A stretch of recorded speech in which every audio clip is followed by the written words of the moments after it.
Hər vaxtınız xeyir əziz üçüncülər, videonu izləyən valideynlər və müəllimlər, hər birinizi xoş gördüm. Sizlərə təqdim edəcəyim video izah keçən video izahın, bundan öncəki video izahın davamı olacaq. Vurma və bölmə mövzusu ilə bağlı elə bir şey, yekun monitorinq sınağıdır. 2 mətn və riyaziyyat sualları ilə sizi tanış edəcəm. İlk öncə A variantını, növbəti video izahda isə B variantını izah etməyə çalışacağım. Bundan öncə də təkcə riyaziyyatdan olan A, B, C variantlarını izah etmişdim. Gəlin vaxt itirmədən başlayaq. Kitabların söhbəti bədii mətnindən başlayaq. Bir gün kitab dolabında yerləşən kitablar iclas keçirməyə qərarı aldılar. Ensiklopediya dərindən ah çəkərək sözə başladı. Əziz dostlar, artıq gündən-günə vəziyyətimiz çətinləşir. Əvvəllər ev sahibi tez-tez məni oxuyur, lazımi məlumatları qeyd edirdi. Lakin evə kompüter gətiriləndən sonra bizə əhəmiyyət verən yoxdur. Kompüter bizlərdən savadlı ola bilməz. Bizim hər vərəqimizdə yüzlərlə insanın düşüncəsi, zəkası vardır. Nağıl kitabı dilləndi. Siz heç məni demirsiniz. Mən əsrlər boyu uşaqları sehirli aləmə qonaq aparmışam. Bu zaman şeir kitabı söhbətə qoşuldu. Elə mən də illərdir ki, insanların zövqünü oxşayıram. Ensiklopediya iclası yekunlaşdıraraq dedi. Kompüterin ixtirasına sevinirik. O da bizim kimi insanlara xidmət edir. İnformasiyanı tez zamanda insanlara ötürmək üçün canlı başla çalışır. Lakin bizi narahat edən bəzi gənclərin bizə laqeyd münasibətidir. Uşaqlar, mətn bu qədərdir. İndi suallarına birgə cavab tapaq. Birinci sualda deyir ki, hansı epizod mətnin nəticəsi hissəsinə aiddir? Kitabların iclası, xeyr, nağıl kitabının narazılığı, şeir kitabının söhbətə qoşulması, ensiklopediyanın son fikri. Bəli, ensiklopediya son abzasda öz fikirlərini demiş oldu. Yəni, nəticə hissəsi D variantına uyğundur. İkinci tapşırıqda mətnə əsasən kitabların narahatlığına səbəb nə idi? Uşaqların kompüter oyunlarına maraq göstərməsi, bəzi gənclərin kitablara laqeyd münasibəti, ev sahibinin başqa kitabları oxuması, cəmiyyətin gündən-günə inkişaf etməsi. Təbii ki də burada olacaq bəzi gənclərin kitablara laqeyd münasibəti B variantı. 3-ə baxırıq. Mətndə tünd qara rənglə verilmiş ifadənin yaxın mənalı qarşılığı, yəni zövqünü oxşamaq xoşuna gəlmək deməkdir uşaqlar. Ona görə də A variantı olmuş olacaq. 4-də deyir, mətndə hansı sualın cavabı yoxdur? İclasda hansı kitablar iştirak edirdi? Buna cavab var. Ensiklopediyanın kədərlənməsinə səbəb nə idi? Cavab var. Sözə ilk olaraq hansı kitab başladı? Ev sahibi ən çox hansı kitabı sevirdi? D variantına cavabımız yoxdur. Olacaq D variantı. 5-də bizə deyir, mətnə əsasən hansı fikir doğrudur? Kitablar kompüterin ixtirasına görə kədərlənirdilər. Xeyr, əslində sevinirdilər. Sadəcə olaraq, belə deyək də, özlərinin oxumamaqlarına pis olurdular. Gənclərin, belə deyək də, kitablara laqeyd münasibətindən narahat olurdular. Şeir kitabı iclasdakı söhbətə qoşulmur. Niyə qoşulur? Bizdə doğru istəyir. Nağıl kitabının insanların zövqünü oxşadığını söyləyir. Nağıl kitabı, belə deyək də, əsrlər boyu sehirli aləmə qonaq aparırdı. Bu da deyil. Kitablar bizlərlə insanların fikri və düşüncələrini əks etdirir. Cavabımız olacaq D variantı. Mətnə əsasən uşaqları sehirli aləmə qonaq aparan, belə deyək də, hansı kitabdır? Təbii ki də nağıl kitabıdır. Nağıl kitabı sehirli aləmə aparır. Daha doğrusu, nağıl kitabı sehirli aləm aparır. Buradan da elə sehirli aləm istəyir. C variantı. Baxırıq, indi informativ mətn olacaq. Növbəti mətnimiz. Baharı qadın geyimi. Baharı qadın geyimi. Qarabağ bölgəsinin qadın geyimləri özünün rəngarəngliyi, gözəlliyi, biçim tərzi ilə diqqət cəlb edir. 19-20-ci əsrin əvvəllərində Şuşa xanımlarının geyim tərzində çəpkən, arxalıq, baharı, kürdü, nimtənə, pullu çəpkən və başqa geyim növləri daha çox istifadə olunurdu. Anam deyir ki, geyimlərimizi səliqəli saxlamalıyıq. Şuşada geniş istifadə olunan qadın üst geyimlərindən biri də baharıdır. Baharı geyimi küləcə kimi, daha doğrusu küləcə millilik geyim formasına çox bənzəyir. Biçim üsulu və tikilmə qaydasına görə baharı bəzən düzbucaqlı və oval yaxalı, yarım qol, ətək biçiminə görə isə küləcədən qısa olurdu. Baharı üst geyimi bahalı məxmər və tirmə parçalardan hazırlanırdı. İç tərəfi astarlı və sırıqlı olurdu. Yaxası açıq biçilir, ətək yanları, yaxa və qol kəsikləri külcədə olduğu kimi bəzədilirdi. Baxaq 7-ci tapşırıq. Görək 7-ci tapşırıqda bizə nə deyir?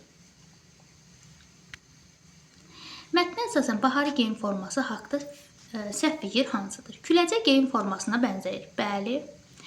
Yalnız tirmə parçadan hazırlanır. Xeyr, həm tirmə parçadan, həm də məxmər və tirmə parçalardan hazırlanır. Səhv olan B variantıdır. İçərisi astarlı və sırıqlı olurdu, düzdür. Vaxtilə şıq qadınların üst geyimi olmuşdur, bu da düzdür. Səhv olan B variantıdır. 8-də bir mətnin yarımbaşlığı ola bilməz. Baharı geyiminin təsviri, bəli. Şuşa xanımlarının geyim tərzi, küləcə və baharı geyimlərinin oxşarlığı, bəli. Qarabağ bölgəsinin adət-ənənələri. Adət-ənənələrimizdən söhbət getmədiyinə görə cavabımız olacaq D variantı. Biri Şuşa xanımlarının geyiminə aid edilə bilməz, yəni aid deyil. Çuxa, çəpkən, baharı, arxalıq. Təbii ki də burada çuxadan söhbət getmədiyinə görə A variantı aid edilə bilməz. Mətnə hansı suala cavab tapmaq olmur? Mətndə hansı suala cavab tapmaq olmur? Baxırıq. Deməli, baharı qadın geyimi necə parçadan hazırlanırdı? Buna cavab var. Baharı geyimi hansı geyimə bənzəyirdi? Var. Azərbaycan milli kişi geyimlərindən söhbət getmədiyinə görə cavabımız olacaq C variantı. 19-20-ci əsrlərdə Şuşa xanımları hansı geyimlərdən istifadə edirdilər? Buna da cavab var. Qarşısında hansı işarə qoyulmuş cümlə mətnə uyğun gəlmir? Mətnə uyğun gəlməyən uşaqlar. Anam deyir ki, geyimlərimizi səliqəli saxlamalıyıq. Heç bir əlaqəsi yoxdur. Deməli, üçbucaq olan B variantı. Mətndə tünd qara rənglə verilmiş sözün yaxın mənalı qarşılığını müəyyən edin. Yaxın mənalı qarşılığını istəyir, baxırıq. Bənzəyir, oxşayır, yəni. Oxşamaq sözüdür. B variantı düzgün variantdır. Daha sonra, indi keçirik riyaziyyatına. Qoy mən, burada eləyə bilərik. Deməli, baxırıq birinci, yəni 13-cü suala. Boş xanaya uyğun olan ədəd hansıdır? Deməli, boş xananı tapmaq üçün, yəni böləni tapmaq üçün bölünəni qismətə bölürük. Bölünəni qismətə bölürük. Buradan da cavab alarıq 6. 54-ü 6-ya böləndə 9 olmuş olacaq. Daha sonra baxırıq digər tapşırığa. 42 ədədinin yarısını tapmaq üçün ilk öncə neçənin 2 qatıdır, onu bilmək lazımdır. 42 21-in 2 qatıdır.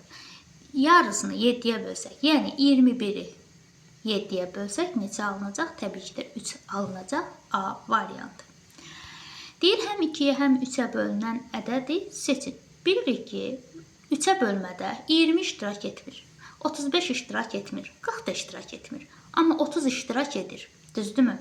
30-u 3-ə böləndə 10 almış olaraq. Daha sonra baxırıq, görək, indi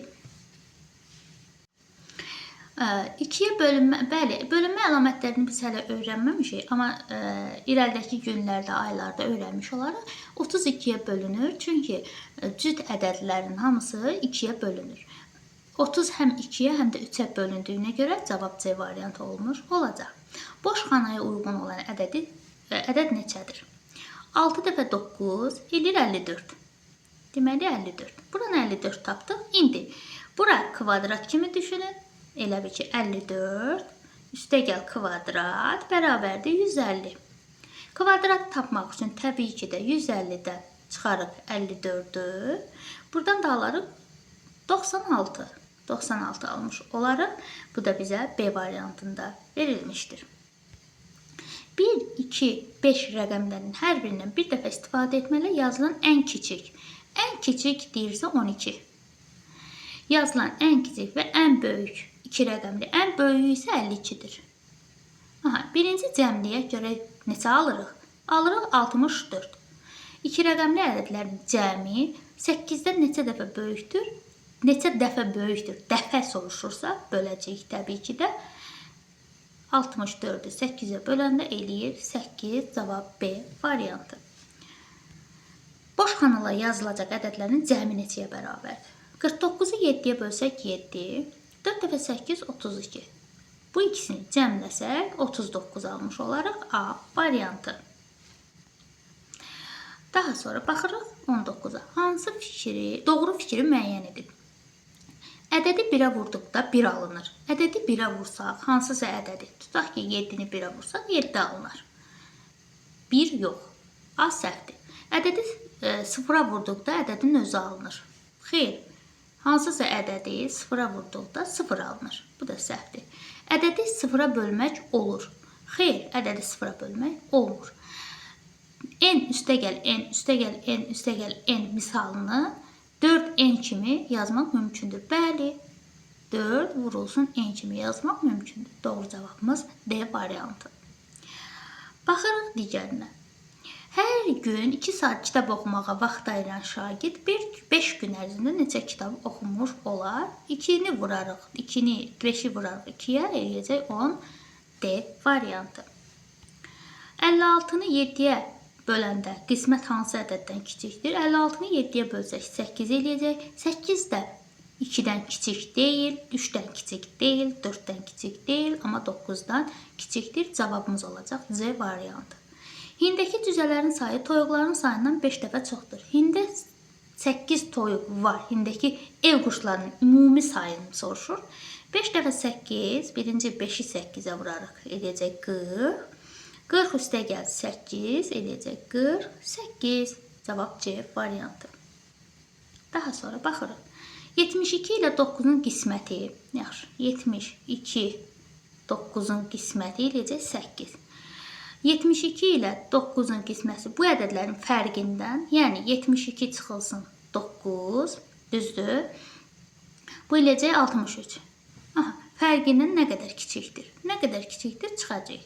Yəni 63-dən çıxarır 8-i. Bu da eləyəcək 55. Yəni D variantı.